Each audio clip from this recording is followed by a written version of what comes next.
L'intransigeance n'est pas de notre côté. Nous avons beaucoup évolué sur ce dossier. Et comme dans tout compromis, nous avons cédé du terrain. Et nous avons cédé sur un certain nombre de points. Je vous en rappelle quelques-uns. Nous réclamions la présidence de cette institution. Nous avons accepté à défaut d'en prendre la première vice-présidence et un poste de secrétaire.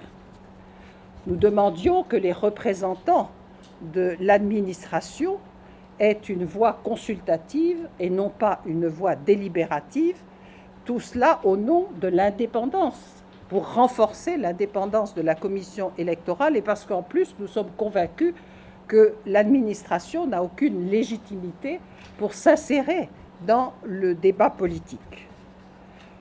Nous avons fait remarquer en son temps qu'il ne nous semblait pas équitable que le chef de l'État ait un représentant à la commission électorale parce qu'il s'était déjà déclaré publiquement candidat.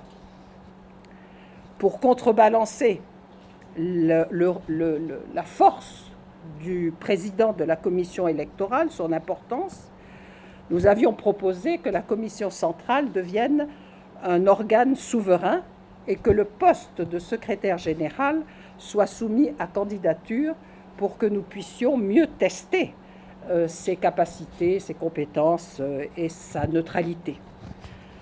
Je pourrais vous donner encore d'autres points sur lesquels nous avons dû un petit peu céder, mais nous constatons qu'aucune de ces mesures n'a été retenue, mais plutôt, comme je l'ai dit tout à l'heure, plutôt que de nous battre sur la révision de la loi qui a été promulguée, nous avons décidé au sein de l'Alliance d'axer nos efforts sur la recherche du consensus.